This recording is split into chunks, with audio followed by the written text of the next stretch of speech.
Hello everyone, welcome to VR educators.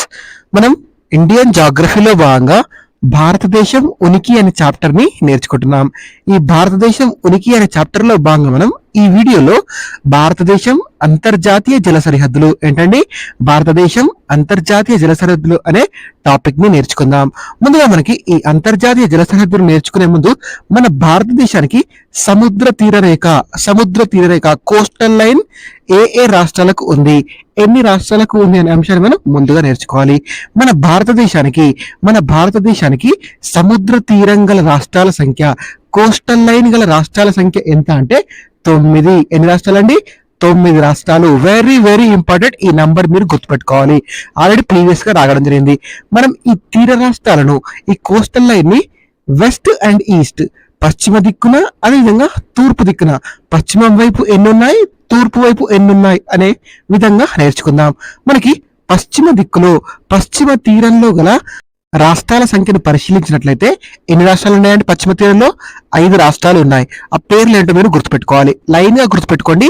First Gujarat, next Maharashtra, next Goa, అదేవిధంగా కర్ణాటక, కేరళ. ఈ 5 రాష్ట్రాలు కూడా మనకి పశ్చిమం వైపుకు తీర ప్రాంతాన్ని కలిగి ఉన్నాయి. ఏంటండి? Gujarat, Maharashtra, Goa, Karnataka, Kerala. Very very important. ఇదే సీక్వెన్స్ లో గుర్తుపెట్టుకోండి. ఇక్కడ మీకు డయాగ్రామ్ లో కూడా ఇచ్చాను, చూడండి. ఓకేనండి. అదే తూర్పు తీరంలో మనకి తీరరేఖ కలిగినటువంటి రాష్ట్రాలు ఎన్ని ఉన్నాయో మనం నేర్చుకోవాలి. ఈ తూర్పు తీరంలో మనకి తీరరేఖ కలిగినటువంటి రాష్ట్రాల సంఖ్య ఎంత అంటే 4 రాష్ట్రాలు కలిగి ఉన్నాయి. అవి ఏంటండి? 1 పశ్చిమ బెంగాల్, 2 ఒడిస్సా, 3 ఆంధ్రప్రదేశ్, 4 తమిళనాడు. మీకు ఇక్కడ డయాగ్రామ్ లో కూడా ఇచ్చాను, చూడండి. First west Bengal, next Odisha, next Andhra Pradesh, next Tamil Nadu. Very very important. Sequence లో గుర్తుపెట్టుకోండి, అడగడానికి ఎక్కువగా అవకాశం ఉంది. అయితే మన భారతదేశం యొక్క తీరరేఖ పొడవు ఇటీవల విడుదలైనటువంటి ఒక రిపోర్ట్ ప్రకారం గతం కంటే పెరిగింది. ఇక్కడ గీతం అని పడిందండి, అది గతం కంటే తీరరేఖ పొడవు పెరిగింది. అసలు కారణం ఏంటి ఇలా తీరరేఖ పొడవు పెరగడానికి అని పరిశీలించినట్లయితే, గతంలో మనం తీరరేఖను కొలిచేటప్పుడు పొడవుని 50 కిలోమీటర్లకు ఒకసారి, ఎంత అండి? 50 కిలోమీటర్లు ఒకసారి లెక్కించడం జరిగింది. అయితే ప్రస్తుతం ఏం చేశారంటే ఈ పొడవుని 5 నుండి 10 కిలోమీటర్లకు లెక్కించారు. ఇలా 5 నుండి 10 కిలోమీటర్లకు లెక్కించడం వల్ల మనకు ఏం జరిగిందంటే, ఏవైతే కర్వ్స్ ఉంటాయో, ఏవైతే మూలలు ఉంటాయో అవి కూడా మనకి పరిగణలోకి తీసుకోవడం జరిగింది. అయితే 50 కిలోమీటర్లు లెక్కించినప్పుడు ఇలా కర్వ్స్ ఏదైతే ఉంటాయో వాటిని లెక్కలోనికి తీసుకోలేదు. అందుకే మనకి తీరరేఖ పొడవు చాలా చాలా తక్కువ ఉంది. ప్రస్తుతం గణన ప్రకారం 5 నుండి 10 కిలోమీటర్లకు లెక్కించారు కాబట్టి మన భారతదేశం యొక్క తీరరేఖ పొడవు చాలా వరకు పెరిగింది. ఇది అప్డేట్ అండి, మీ అందరూ కూడా గుర్తుపెట్టుకోవాలి. ఎందుకంటే మన నోట్స్ లో కానీ ప్రీవియస్ బుక్స్ లో కానీ పాత తీరరేఖ పొడవే ఉంటుంది, ఇంకా అప్డేట్ కాలేదు. ఇది అప్డేట్ కాబట్టి మీరు గుర్తుపెట్టుకునే ప్రయత్నం చేయండి. భారతదేశం యొక్క తీరరేఖ పొడవు మొత్తం ఎంతుండే, గతంలో ఎంతుండే, ఇప్పుడు ఎంతుండే అని చూద్దాం. గతంలో భారతదేశం యొక్క మొత్తం తీరరేఖ పొడవు ఎంతుందండి? 7516.6 కిలోమీటర్లు. చాలా బుక్స్ లో ఇదే ఉంటుందండి, ఇంకా అప్డేట్ ఏదైతే ఉందో అది ఇంకా రాలేదు. ఓకేనా అండి? మీరు ఈ అప్డేట్ కూడా గుర్తుపెట్టుకోండి.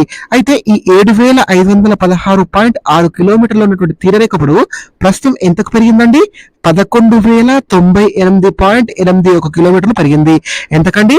11,098.81 కిలోమీటర్లు పెరిగింది. ఎంత పెరుగుదల నమోదైందండి? 3,582.11 కిలోమీటర్లు మనకి ఈ 5 నుండి 10 కిలోమీటర్ల దూరంకి ఒకసారి కొలవడం వలన తీరరేఖ యొక్క పొడవు పెరగడం జరిగింది. ఓకేనా అండి?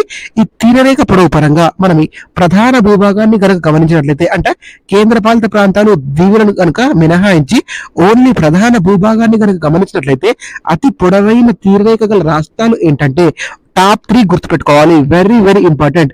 ఈ టాప్ 3లో అత్యధిక తీరరేఖ పొడవు కలిగినటువంటి రాష్ట్రం గతంలో గుజరాతే ఉంది, ఇప్పుడు కూడా గుజరాతే ఉంది. మనకి గుజరాత్ ఎన్ని కిలోమీటర్లు ఉందండి తీరరేఖ పొడవు? ఇది ప్రస్తుతం అండి, నేను గతం పొడవు ఇవ్వలేదు. గుజరాత్ ప్రస్తుతం ఎంత తీరరేఖ పొడవు కలిగి ఉందండి?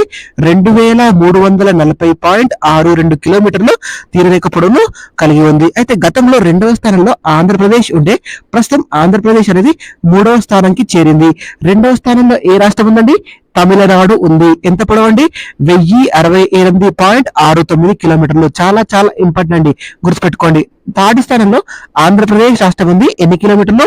1053.07 కిలోమీటర్స్. టాప్ 3 గుర్తుపెట్టుకోండి. First Gujarat, second Tamil Nadu, third Andhra Pradesh. Next మనకి అతి తక్కువ తీరరేఖ పొడవు గల రాష్ట్రాలు కనుక గమనించినట్లయితే అతి తక్కువ తీరరేఖ పొడవు కలిగినటువంటి రాష్ట్రాలు కనుక గమనించినట్లయితే అతి తక్కువ తీరరేఖ పొడవు కలిగినటువంటి రాష్ట్రం ఏదండి? గోవా. ఏంటండి? గోవా. ఎన్ని కిలోమీటర్లు? 193.95 కిలోమీటర్లు కలిగి ఉంది. ఆ తర్వాత అతి తక్కువ తీరరేఖ పొడవు ఏ రాష్ట్రంలో కలిగి ఉందండి? కర్ణాటక. ఎన్ని కిలోమీటర్లు? 343.3 కిలోమీటర్ల తీరరేఖ పొడవును కలిగి ఉంది. ఆ తర్వాత ఒడిశా రాష్ట్రం 574.71 కిలోమీటర్లతో అతి తక్కువ తీరరేఖ పొడవు గల 3వ రాష్ట్రంగా ఉంది. ఈ టాప్ 3 గుర్తుపెట్టుకోండి. అత్యధిక తీరరేఖ పొడవు కలిగిన టాప్ 3 అండ్ అతి తక్కువ తీరరేఖ పొడవు కలిగినటువంటి టాప్ 3. ఈ రెండు కూడా గుర్తుపెట్టుకోవాలి. అత్యధిక తీరరేఖ పొడవు కలిగినటువంటి రాష్ట్రాల్లో టాప్ 3 ఏమున్నాయండి? గుజరాత్, తమిళనాడు, ఆంధ్రప్రదేశ్. అతి తక్కువ తీరరేఖ పొడవు కలిగిన రాష్ట్రాల్లో మనకి ఏమున్నాయండి? 3 రాష్ట్రాలు, Goa, Karnataka, Odisha. Very very important. ప్రస్తుతం తీరరేఖ పొడవు ఎంతకు పెరిగింది? 11,098.81 కిలోమీటర్లకు పెరిగింది. చాలా చాలా ఇంపార్టెంట్. ఈ పాయింట్స్ అన్ని గుర్తుపెట్టుకోండి. మీరు వీలైతే నోట్స్ రాసుకోవడానికి ట్రై చేయండి. అయితే అతి పొడవైన తీరరేఖ గల ప్రాంతాన్ని కనుక గమనించినట్లయితే రాష్ట్రం అంటేనేమో మనకు గుజరాత్. అదే ప్రాంతం అంటే ఇందులో మనకి కేంద్రపాలిత ప్రాంతాలు కూడా కలిసి ఉంటాయి. మొత్తం మనకి అతి పొడవైన తీరరేఖ ఉన్నటువంటి ప్రాంతం ఏదని అడుగుతూ ఎగ్జామ్ లో అది అండమాన్ నికోబార్ దీవులు. ఎంత అండి? 3083.5 కిలోమీటర్ల మనకి తీరరేఖ పొడవును కలిగి ఉంది ఈ అండమాన్ నికోబార్ దీవులు. చాలా చాలా ఇంపార్టెంట్. అతి పొడవైన తీరరేఖ కలిగిన ప్రాంతం. అదే అతి తక్కువ తీరరేఖ కలిగినటువంటి ప్రాంతం ఏది అని అడిగితే అది పాండిచ్చేరి. ఏదండి? పాండిచ్చేరి. ఎంత? 42.64 కిలోమీటర్లు. ఓకేనా అండి? అయితే గతంలో అతి తక్కువ తీరరేఖ గల ప్రాంతంగా ఏది ఉండే అండి? దాద్రా నగర్ హవేలీ, దయ్యూ దామన్ ఉండే. ఏదండి? దాద్రా నగర్ హవేలీ, దయ్యూ దామన్ ఉండే 42.5 కిలోమీటర్లతో. ప్రస్తుతం ఏదుందండి? పాండిచ్చేరి ఉంది. ఎన్ని కిలోమీటర్లు? 42.64 కిలోమీటర్లు. ఇది చేంజ్ అయిందండి.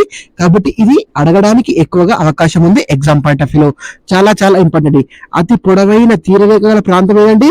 అండమాన్ నికోబార్. అతి తక్కువ తీరరేఖ గల ప్రాంతం ఏదండి? పాండిచ్చేరి. ఓకేనా అండి? మనకి తీరరేఖపై ఈ తీరరేఖ ఉంటుంది కోస్టల్ లైన్ పై అధికార పరిధి అనేది ఒక 2 రకాలుగా ఉంటుంది. అదేంటంటే రక్షణ పరంగా ఉంటుంది, వాణిజ్య పరంగా ఉంటుంది. రక్షణ పరంగా మనకి ఎన్ని నాటికల్ మైల్స్ వరకు ఉందండి? 12 నాటికల్ మైల్స్ వరకు మనకి అధికార పరిధి ఉంది రక్షణ. అదే మనకి వాణిజ్య పరంగా ఎన్ని నాటికల్ మైల్ వరకు అధికార పరిధి ఉందండి? 200 నాటికల్ మైల్ వరకు అధికారం ఉంది. ఈ వాణిజ్య పరంగా ఉండే అధికార పరిధిని ఏమని పిలుస్తారండి? ఈఈజెడ్ అని పిలుస్తారు. ఈఈజెడ్ అంటే ఏంటండి? Exclusive economic zone. ఎన్ని నాటికల్ మైల్స్? 200 nautical miles. అదే రక్షణ పరంగా అంటే 12 nautical miles. Very very important, గుర్తుపెట్టుకోండి. అయితే మనకి మన భారతదేశానికి అంతర్జాతీయ జల సరిహద్దు గల దేశాలు ఏ ఉన్నాయో మనం నేర్చుకోవాలి. ఏ దేశాలు ఉన్నాయండి? First the Myanmar, second the Bangladesh, third the Sri Lanka, fourth the మాల్దీవులు, fifth the Indonesia, sixth the Thailand. ఏంటండి? మయన్మార్, బంగ్లాదేశ్, శ్రీలంక, మాల్దీవులు, ఇండోనేషియా, థాయిలాండ్. ఈ దేశాలు మన భారతదేశంతో అంతర్జాతీయంగా జల సరిహద్దును కలిగి ఉన్నాయి. అయితే సముద్రాలలో వివిధ దేశాల మధ్య ఉండేటువంటి జల సరిహద్దులను ఏమని పిలుస్తారండి? ఛానల్స్ అని పిలుస్తారు. ఏమని పిలుస్తారు? ఛానల్స్ అని పిలుస్తారు. కొన్ని ముఖ్యమైనటువంటి ఛానల్స్ పేరును మనం నేర్చుకుందాం. First the great channel. ఏంటండి? Great channel. ఈ గ్రేట్ ఛానల్ అనేది ఏ దేశాల మధ్య ఉంది అనేది ఎగ్జామ్ లో అడగవచ్చు. ఏ దేశాల మధ్య ఉందండి ఈ గ్రేట్ ఛానల్?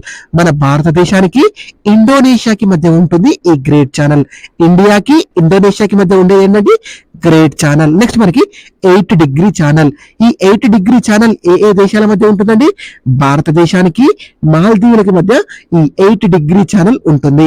నెక్స్ట్ మనకి కోకో ఛానల్. ఏంటండి? Coco channel. ఈ కోకో ఛానల్ ఏ దేశాల మధ్య ఉంటుంది? భారతదేశానికి మయన్మార్ కి మధ్య ఉండడం జరుగుతుంది. చాలా చాలా ఇంపార్టెంట్. గ్రేట్ ఛానల్ అంటేనేమో ఇండోనేషియా, ఇండియా. 8 డిగ్రీ ఛానల్ అంటే ఇండియా, మాల్దీవులు. కోకో ఛానల్ అంటే ఇండియా, మయన్మార్. చాలా చాలా ఇంపార్టెంట్. ఈ ఛానల్ పేర్స్ మీరు గుర్తుపెట్టుకునే ప్రయత్నం చేయండి. అదేవిధంగా మనకి వివాదాస్పద దీవులను కనుక గమనించినట్లయితే మనకి ఇటీవల వార్తల్లో ఉన్న దీవులు ఏంటంటే కచ్చా దీవులు. వీటినే కచ్చపు దీవులను కూడా పిలుస్తారు. ఏంటండి? కచ్చపు దీవులు లేదా కచ్చా దీవులు. ఈ దీవులు ఏ దేశాల మధ్య ఉన్నాయండి? భారతదేశానికి శ్రీలంకకి మధ్య ఉన్నాయి ఈ కచ్చపు దీవులు. అయితే ఈ కచ్చపు దీవులను మనం 1974 సంవత్సరంలో, ఏ సంవత్సరంలో అండి? 1974 సంవత్సరంలో మన భారత ప్రభుత్వం ఈ కచ్చపు దీవులను శ్రీలంకకు అప్పగిస్తుంది. ఏంటండి? శ్రీలంకకు అప్పగిస్తుంది. ప్రస్తుతం ఈ కచ్చపు దీవులు ఏ దేశ ఆధీనంలో ఉన్నాయండి? శ్రీలంక ఆధీనంలో ఉన్నాయి. చాలా చాలా ఇంపార్టెంట్, గుర్తుపెట్టుకోండి. కచ్చపు దీవులు అనగానే ఏ ఏ దేశాలు గుర్తు రావాలి? ఇండియాకి శ్రీలంకకి మధ్య అని గుర్తుపెట్టుకోవాలి. నెక్స్ట్ మనకి న్యూమర్ దీవులు. ఏంటండి? న్యూమర్ దీవులు. ఈ దీవులు ఎక్కడున్నాయండి? భారతదేశానికి బంగ్లాదేశ్ కి మధ్య ఉండేటువంటి ఈ దీవులు న్యూమర్ దీవులు. న్యూమర్ దీవులు అనగానే మీకు ఏవి గుర్తుకు రావాలి? ఇండియా అండ్ బంగ్లాదేశ్ గుర్తుకు రావాలి. నెక్స్ట్ మనకి కోకో దీవులు. కోకో దీవులు ఏ దేశం అండి? మయన్మార్ దేశానికి చెందినవి. Very very important. మీకు కోకో ఛానల్ కూడా ఇంతకుముందు చెప్పాను, భారత్ అండ్ మయన్మార్. కోకో దీవులు అంటే ఏ దేశానికి చెందినవి? మయన్మార్ దేశానికి చెందినవి. చాలా చాలా ఇంపార్టెంట్, గుర్తుపెట్టుకోండి. ఓకేనా అండి? ఈ కచ్చపు దీవులు అనేవి ఇటీవల మనకి న్యూస్ లో కూడా ఉన్నాయి, కాబట్టి మీరు ఈ కచ్చపు దీవులను డెఫినెట్ గా గుర్తుపెట్టుకోవాలి. కచ్చపు దీవులు అనగానే ఏ దేశం గుర్తుకు రావాలి? India and Sri Lanka. ప్రస్తుతం ఏ దేశ ఆధీనంలో ఉన్నాయి? శ్రీలంక ఆధీనంలో ఉన్నాయి. Thank you so much for watching. Please subscribe to VR educators. Thank you everyone.